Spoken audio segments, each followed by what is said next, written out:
Hola, buenos días a todos. Vamos a empezar a revisar el tema número 6, que como sabéis se dedica a las sociedades actuales, ¿vale? En este tema vamos a ver los puntos que tenemos en pantalla: desigualdades socioeconómicas, el Estado como entidad geográfica, el mapa político del mundo, la organización social española y inmigración e integración en España, ¿vale? Estos van a ser los puntos que vamos a tratar. Bien, empezamos por el punto 1, las sociedades actuales. Como nos dice al principio, las sociedades humanas son entidades poblacionales, considerando los habitantes y su entorno interrelacionado, lo que les da una identidad pertenencia, ¿vale? Asimismo, el término sociedad significa un grupo con lazos culturales, económicos, ideológicos, políticos, etcétera. Y como consecuencia de esto vemos que evidentemente las sociedades humanas no son todas iguales, sino que hay diferencias de muchos tipos, ¿no? Bueno, en la actualidad hay 3 polos económicos mundiales, que son los Estados Unidos, la Unión Europea y los países de la orilla asiática del Pacífico, es decir, Japón, China, Corea del Sur, etc.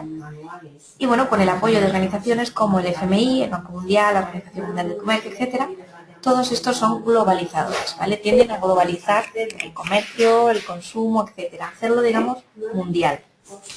Bueno, el resto del planeta gira en la órbita de esos polos de poder, ¿vale?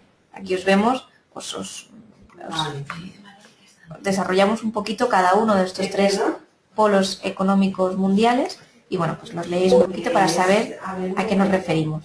Evidentemente las diferencias económicas hacen posible las diferencias sociales y culturales, pero ¿en qué orden? Pues vamos a ver los rasgos a continuación más importantes. Vale, como determinantes de la cultura, vamos a ver los principales. Los principales serán la estructura social, el idioma, la religión, la educación, la filosofía política y la filosofía económica. Estos factores, como nos dice el tema, van cambiando, se van modificando, ¿vale? Y a su vez van alterando la estructura social. Bueno, la estructura social de una sociedad es su organización básica. Existen 2 dimensiones muy importantes, que es la primera es el grado en que ocupa la unidad fundamental de individuo, ¿vale? Y la segunda es el lugar que ocupa el grado de importancia de las clases o castas, ¿vale? Por un lado el individuo y por otro lado las clases. El grupo es la asociación de 2 o más individuos que comparten un sentimiento de identidad o se relacionan de manera estructurada con base en expectativas comunes. O sea, que tienen determinadas cosas en común y en base a eso se comportan, ¿vale? Tienen un comportamiento determinado. En las sociedades occidentales, como os decimos aquí en negrita, el individuo es el principal elemento de organización social, ¿vale? Se destaca sobre todo la individualidad.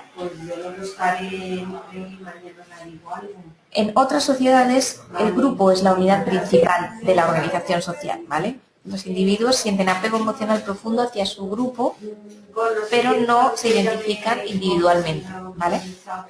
Como nos interesa Occidente sobre todo, pues nos quedamos con lo que hemos marcado en negrita en el tema. Bien, hablemos ahora de la estratificación social. Son esas jerarquías o categorías o clases sociales que tienen todas las sociedades. La movilidad social pues, se refiere a la facilidad o no con que los individuos pueden salir del estrato o la clase en el que nacieron. Es decir, pues que pueden variar y haber nacido en una clase baja y luego ir perteneciendo a una clase más alta o al contrario. Bueno, pues nacer en una clase muy alta y después, por consecuencias de la economía y demás, acabar perteneciendo a una clase social más baja, ¿vale? O media. Bueno, os hablamos de la conciencia de clases y lo que me interesa ver de aquí es, sobre todo, donde aparece el párrafo que comienza como, en definitiva, las diferencias socioculturales son muy importantes en las relaciones internacionales, ¿vale? Eso es muy importante.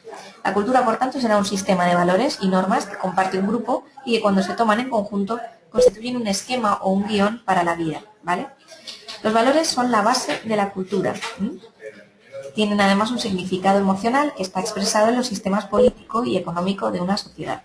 La sociedad, entonces, una vez más, es un conjunto de personas que están unidas por una cultura común, sobre todo por una cultura común. Bueno, el Estado como entidad geográfica es el siguiente punto que vamos a ver. La definición de Estado más clásica es la que tenemos aquí en cursiva: unidad de dominación independiente en lo exterior e interior que actúa de modo continuo, con medios de poder propios y claramente delimitado en lo personal y en lo territorial. Entonces, de esta definición podemos extraer que en el Estado hay 2 componentes sociales, esenciales, perdón, que son la territorialidad y la sociedad. La territorialidad quiere decir que los estados controlan un espacio territorial, una porción determinada del espacio terrestre, sobre la cual ejercen su dominio político, ¿vale? La sociedad o comunidad organizada políticamente quiere decir que los estados representan organizaciones políticas enmarcadas de una comunidad humana, ¿vale? Donde hay un gobierno encargado, entre otras cosas, de garantizar su integridad territorial. Bien, los estados se pueden clasificar de dos formas, desde el punto de vista de la nación y en base a la ordenación del espacio político. Una nación, entonces, será una comunidad de individuos unidos por lazos políticos, históricos, lingüísticos, etc., y engloba el conjunto de ese tipo de habitantes que son afines a esos lazos, ¿vale? La nacionalidad, que siempre hemos hablado de ella, es la condición peculiar de los pueblos e individuos de una nación, es decir, que perteneces o que has nacido en esa nación. Bien, los estados se pueden clasificar de dos formas desde el punto de vista de la nación y en la base a la ordenación del espacio político, como hemos dicho, ¿vale? Entonces ahora lo vamos a ver en base a la ordenación del estado político, ¿vale? Antes de pasar a ver los estados capitalistas y demás, vamos a repasar estos 3 párrafos que os he pegado en la diapositiva, que son, cuando un estado coincide con una nación, se denomina estado-nación o estado nacional. Si en este el poder central se impone a las distintas nacionalidades que lo componen, hablamos de estado unitario. Bueno, esto no hace falta aprenderlo, simplemente que lo conozcáis. Si son respetadas las realidades de las distintas nacionalidades, surge el Estado federal o confederal. Es el caso de los Estados Unidos, ¿vale? Junto a esos sistemas hay otro que ha surgido recientemente, que es el modelo intermedio. Se llama Estado regional, ¿vale? Y en él existe un poder constituyente de ámbito nacional, ¿vale? Pero también hay una serie de regiones que tienen competencias legislativas. Por eso es un Estado intermedio. Bien, vamos a ver la siguiente diapositiva en la que hablamos ahora sí de la ordenación del espacio político. Vamos a ver estos 4 tipos de ordenación. El Estado capitalista, que es el primero, tiene las bases en el liberalismo y defiende los derechos individuales y la propiedad privada. El capitalismo ha adoptado 2 formas de gobierno para este Estado, que es la monarquía y la república. Bien. Después tenemos el Estado socialista. Sabéis que el socialismo nace como reacción a las desigualdades que deja el capitalismo. Pretende hacer una mejor distribución de la riqueza y una sociedad más justa e igualitaria. No siempre se consigue. Para conseguirlo, para intentarlo, habría que abolir la propiedad privada y sustituirla por la colectiva o estatal. Eso es lo que se hace en los estados socialistas. ¿Vale? Hoy en día el socialismo real está desapareciendo porque no se puede llevar a la práctica y bueno, pues tras la caída de la URSS solo permanecen como socialistas China, Vietnam, Cuba y pocos más. Luego tenemos el Estado soberano que renuncia a ejercer sus competencias internacionales. Estos son estados independientes en materias de relaciones internacionales. Suele ser el caso de microestados que dejan o ceden las relaciones a un tercero, ¿vale? Es el caso, por ejemplo, de Puerto Rico con respecto a Estados Unidos. Perdón, es el caso de Liechtenstein. El Estado de Puerto Rico es el Estado libre asociado, que es un Estado independiente, pero en el que un tercer Estado, Estados Unidos en este caso, asume parte de sus competencias exteriores. Bueno, son muy parecidos, pero en los últimos, digamos que son los menos habituales, los libres asociados, porque al final son Estados independientes, pero donde un tercero asume sus competencias o parte de las exteriores, ¿vale? En cambio, en el anterior, el Estado soberano que renuncia a ejercer sus competencias, sí que realmente son Estados soberanos, ¿vale? Lo son mucho menos los últimos, ¿vale? Como Puerto Rico. Bien, vamos a ver el mapa político del mundo. Bueno, en este apartado, ¿qué tenemos que estudiar? Pues sobre todo, tenemos que estudiar el mapa político de Europa, es decir, los países y demás que vemos aquí en Europa, ¿vale? Sobre todo los que tenemos en la página 96. Pero bueno, no está de más que leamos un poquito cómo se forma el actual panorama político de los diferentes continentes. Y bueno, pues los vamos a ir leyendo, ¿vale? Tranquilamente, viendo un poquito los países principales, los que nos va marcando el temario, y así vamos a repasar pues todos los continentes, ¿vale? Llegaríamos al final, que sería el de Oceanía, que tenemos en pantalla, y de ahí pasaríamos a la Organización Social Española.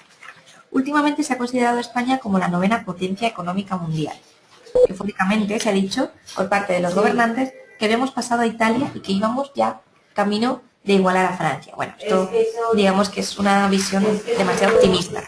España quería estar dentro de los países del G8 que engloban a los más ricos del planeta, pero de momento estas premisas no se han cumplido, y menos con la situación económica que tenemos actualmente. Bien, siempre se ha creído que España era un país predominantemente joven y, sin embargo, las estadísticas nos están demostrando día a día una tendencia imparable al envejecimiento de la población. La situación económica, por su parte, pues en ese aspecto España se encuentra en un plano superior a la media europea, o al menos lo estaba, pero con la crisis estos datos que tenemos en el temario seguramente ya no son aplicables, ¿eh? Pero bueno, aún así, en rasgos generales, podemos decir que efectivamente tenemos una amplia clase media, aunque se está ralentizando el aumento de esta clase media. Además, se puede decir que este es un mal que sufre todo el mundo, víctima de la crisis actual económica, ¿vale? Además, tenemos una deficiente capacidad de invención técnica, del famoso I+D, que hace que nuestra industria no sea independiente, sino que depende mucho de las patentes extranjeras. En los últimos años hemos girado nuestra producción casi exclusivamente en torno hacia la construcción de la vivienda. Ahora, actualmente, se ha producido la crisis del ladrillo y, por lo tanto, no podemos seguir manteniéndonos gracias a esa industria, ¿no? Por llamarla de alguna manera. Puede decirse que la última o la única actividad económica saneada es el turismo. Esta actividad sí que va en aumento y sí que puede decirse que genera grandes ingresos para nuestro país. Luego vamos a hablar del estancamiento y el paro. Bueno, no hace falta que os diga que efectivamente el paro va creciendo mes a mes, que somos uno de los países europeos que más paro registra, y que, bueno, deja un panorama sombrío efectivamente de la economía española y de idea de la dificultad que están pasando las familias españolas. No parece que en un corto plazo de tiempo pueda mejorarse la situación. Sin embargo, bueno, las cifras son optimistas cada vez más.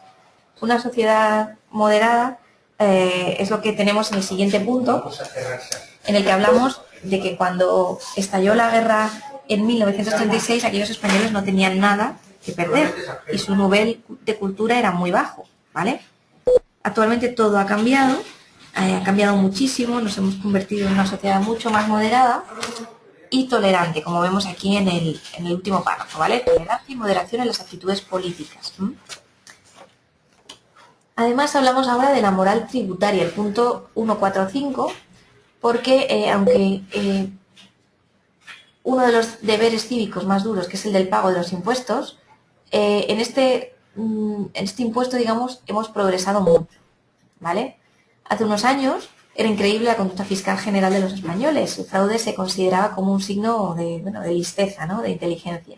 Hoy en día la situación ha mejorado notablemente. Los impuestos sobre la renta y el patrimonio son pagados por la totalidad casi de los ciudadanos. Es de esperar que en un futuro próximo desaparezca el fraude, por lo menos a eso aspiran, y los impuestos sean más equitativos. Eso también sería importante. Pues nada, por último leéis el apartado de la sociedad católica, en el que simplemente destacar que la sociedad española sigue siendo mayoritariamente católica, que las clases sociales en España se encuentran en un momento de post-transición, ¿vale? De la estructura clásica a la netamente profesional. Y bueno, pues hablamos un poquito de las clases media, alta y baja, a la proporción numérica de estas clases, y luego os comentamos un poquito el tema de la inmigración. En unas pocas décadas España ha pasado de ser un país emisor de emigrantes a ser receptor del flujo migratorio. Junto con el dinamismo que ha mostrado la economía española desde entonces, se cuenta el fuerte crecimiento de la inmigración no española. ¿Vale? La población extranjera se suele concentrar en las zonas de mayor dinamismo económico del país, lógicamente, y por tanto con mayor necesidad de mano de obra. Bien, esa inmigración son los llamados inmigrantes forzosos, los que vienen en busca de trabajo y mejor calidad de vida. Por otro lado tenemos los inmigrantes ricos, que es el caso de los comunitarios, que buscan disfrutar de un clima más suave, de unas condiciones de vida acorde con su país de origen, y de esta manera los residentes de la Unión Europea se suelen instalar en las costas de Levante sobre todo, también Andalucía, Baleares o Canarias.